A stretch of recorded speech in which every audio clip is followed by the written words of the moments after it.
Here in Lincoln County, my name is Aaron Allen, Associate Superintendent at Lincoln County Schools. I want to bring you an operational update for our COVID-19 school closure for students. Instructionally, our Department of Instruction, ISC, has been working on a plan for your students to have remote learning opportunities. We've gone through phase 1. We're getting ready to go into phase 2. Phase 2 is going to require some opportunities for online learning, but also some traditional paper pencil packet. And just to kind of give you some ideas of why we're doing both still, and it's really because of our access to internet across the district and the county. When we ask, the teachers called every home and talked to the students, the responses we got show over 2,000 of our students do not have reliable or internet access at home. A lot of them depend on that cell phone, that opportunity to get everything here off of a data plan, and that can present a challenge. Also, our staff. All of our staff don't have access at home either to their reliable internet.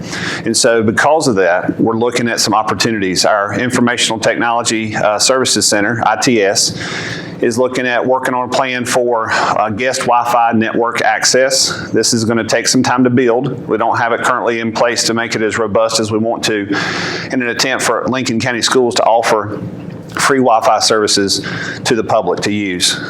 When this plan is operational, we will promote that on our social media channels and our webpage. But just know that in the weeks to come, we'll be working on that, getting it put out to all of our buildings, and to focus on the areas of our county that don't have the best coverage right now. Also, you think about the IT help desk. We have a lot of parents and students and staff that have called our help desk to get some ideas on how to help with technology at home. Definitely, this is a resource that we can continue to use.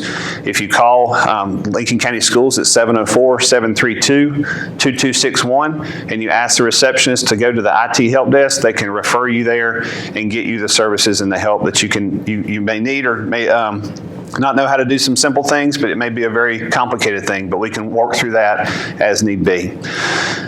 Now I want to turn it over to our Chief of Operations, Eric Eaker, for an update on our touch point cleaning as well as our transportation updates for the district at this time. Standpoint, our school buses are being cleaned and disinfected and sanitized. We have had crews out at all schools, including some of our staff members in the schools, but custodial staff have performed this already, and we will continue to do this routinely once a week to go through all of our school buses. Our schools are being cleaned and disinfected by all of our custodial staff. We are actually using a new EPA registered and certified disinfectant that is known to kill the coronavirus on touch points. So all of our staff are busy now in the buildings cleaning everything that you can actually put a hand on, from doorknobs to keyboards to phone handles. So they are working diligently to make sure that our buildings are sanitary and safe for kids to return in May. And we have started as of this past week. We are running 12 buses to help our child nutrition department and our community by delivering meals. We're delivering approximately 750 meals at this point across the district from one end to the other. We are using 12 buses to do so, and we're running approximately 719 miles per day. We will continue this process while we are out of school for the COVID-19 situation, and we expect that over this time those meal deliveries will grow. These meal deliveries are for students who have transportation barriers, who cannot and do not have the means to come to a feeding site, but we are happy to help our community and our kids with their nourishment. Thanks, Eric. And regarding what he said about providing the nourishment, I definitely want to give a shout out to our child nutrition department as a whole. We have 49 men and women that are dedicated to serving our kids right now, and they are working hard. They're tired. They're getting up before the sun rises, and they're serving our children diligently at these 8 sites.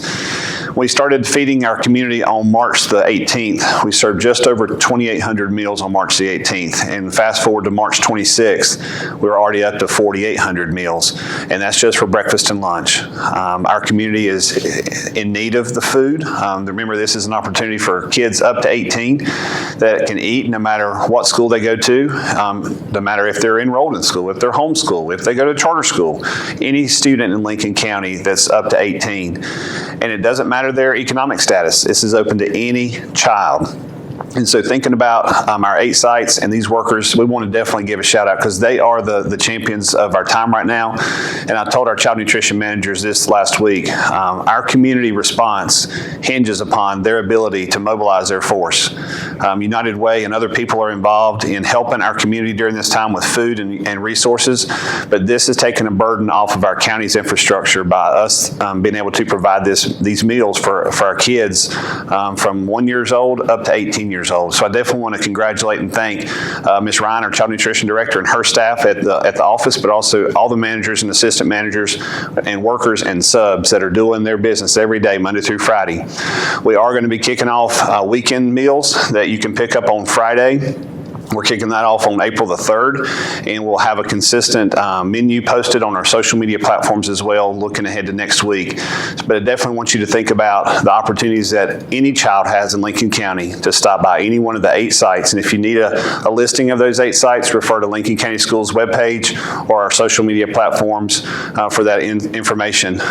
We definitely look at this as an opportunity to serve our community, but also as a chance for us to give back and to take care of our own, but to do our part in this COVID-19 closure. As always, if you have any questions, call your child's school, call the central office 704-732-2261, and we can answer your questions, help get you resources, and give you an opportunity to find what you need to during this COVID-19 student closure time. Have a good day.